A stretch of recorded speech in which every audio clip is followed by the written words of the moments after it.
to our channel. And for those of you who are newly subscribed, thank you all so much. 100 subscribers na po tayo. Yay! Maraming salamat po sa tiwala. And for those of you who happen to drop by and click this video, you might want to consider subscribing and hitting that notification bell para lagi kayong updated every time we upload a new video. So, for today's video, I will be sharing with you some cares and tips on how to take care of your succulents. So now I know there's a lot of different tips and great ideas out there on how to take care of your succulents. But on this video, what I'll be sharing with you are the most basic and what helps me the most, especially nung nagsisimula pa lang akong mag-alaga ng succulents and cactus. So tip number 1 is a container with a drainage or pot with a hole, of course. Kung gagawan man tayo ng DIY na container or pot, siguraduhin lang natin na meron siyang enough butas kasi ayaw ng mga succulents na nalulunod sila sa tubig. So they need a drainage na ma-help to escape the water para hindi sila malunod. Tip number 2 is to consider the soil. So since most of the succulents here in the Philippines came from Benguet, even the ones na binibenta doon sa garden shop, galing din yan sa Benguet. So if you guys would notice, iba yung soil na ginagamit nila from the highland, of course. And iba din yung soil na ipoprovide natin sa kanila dito sa lowland for them to survive sa climate natin dito.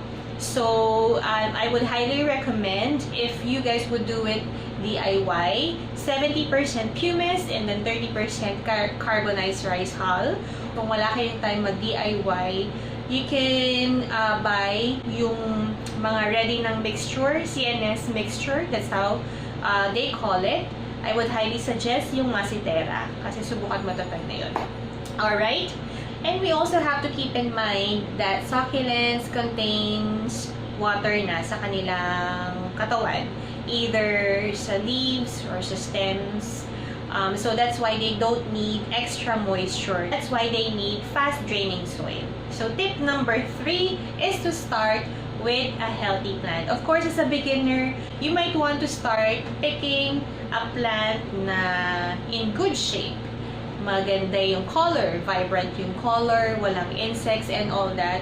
Of course, mas may chance ng survival yun. And mas may encourage ka pang mag-alaga ng succulents and cactus, di ba? So, tip number 4 is water. Ang rule of thumb po sa pagdidilig ng succulents and cactus is to keep the soil dry between waterings. Lagi po nating tatandaan, succulents and cactus already contain water on their body. So that's why, so depending on your climate, it can be once a week, twice a week. So depende yon kung saan po tayo nakatira. Okay? What else? So since pinag-uusapan na natin yung pagdidilig sa succulents, there would be instances that your plants is kind of talking to you. Example number 1, if you see the leaves of your succulents na nagre-wrinkle or parang may guhit-guhit, tapos yung tumutupi siyang ganun.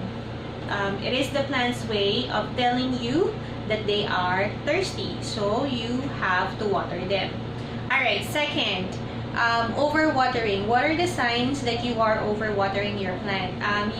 You will see the leaves of your succulents na parang naninilaw or sometimes translucent, and then soggy, and then when you try to touch it, para siyang mushy pag pinsil-pisil mo siya. So that's actually a sign that the soil is holding too much moisture. Number 3, you don't have to water the leaves.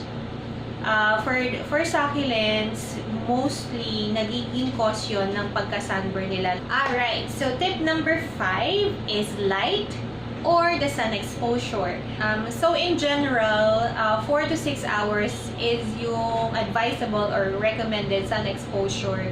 Depende sa variety ng succulents. We'll have to discuss that on a different video to be specific, okay? Ang pag-introduce sa sun sa ating mga succulents is slowly lang. So, again, sa mga newly purchased, newly repotted succulents from Benguet or from the garden shop, it is advisable that you have to keep them on a shaded area or dun lang po muna sa lilim in 2 weeks time. And then on its 3rd week, you can slowly introduce them sa sun, partially muna, maybe 2 to 3 hours, and then balik nyo sila sa shaded area. On the 4th week, you might want to add another hour, make it 2 to 4 hours, and so on and so forth. And then tip number 6 would be to fertilize your succulents and cactus. So just like any other plants, your succulents and cactus needs food. So most common na fertilizer for succulents and cactus is yung Osmocote.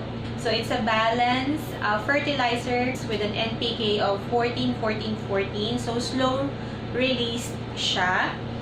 In a pot na may 3x3 na size, 10 to 15 pieces ng Osmocote. And then it would last you for how many months na? Like 2 to 3 months, if I'm not mistaken. Ganun siya naglalast sa akin. So, matipid din siyang gamitin. Tip number 7 is to watch out for bugs or insects. So far, I haven't encountered anything. Basically, you just have to keep an eye on your babies, on your succulents. If you see something that you are unfamiliar with or wala yun nung mga nakaraang araw na pag-visit nyo, you might want to act on it immediately. So, mostly, ang nakikita ko, base sa pagre-research ko, is mealy bugs. Para daw siyang cotton-like na insects na nakadikit madalas sa ilalim ng mga leaves. Madali lang siyang solusyonan. You just have to use a cotton tip or yung cotton buds. And then, spray with an alcohol. And then, you have to just wipe it. If you guys have any other suggestions kung paano natin may iwasan or maalis yung mga ganong insects na madalas sa succulents or sa cactus, let us know in the comment section down below. After all, sharing is caring, right? So let's now proceed to my last tip, which is tip number 8. Groom your plants. So again, keep an eye on your babies. Paano ba gagawin yun? So dried foliage, check on them once in a while. You might want to clean their pots, try to check on the stems, on their leaves, if merong nabubulok or whatnot. Kung meron bang mga insects na napapansin kayo dun sa mismong soil. So the more you keep them clean, the more they are happier and healthier. And that's all for today's layers. That's a wrap. That's the end of our video. So if you like this kind of videos, give it a thumbs up. Make sure to subscribe and i-share nyo naman tong video na to. Meron kayong mga friends or relatives na nag-uumpisang mahilig sa succulents and cactus. You might want to share these tips para naman matulungan natin sila. And if you have any other tips for me as well, so after all, we are all plant parents, so leave me a comment down below, okay? So that's it for today's layers. Thank you all so much for watching. Thank you for all the love and support. Happy 100 subscribers. Thank you all guys so much. Bye for now.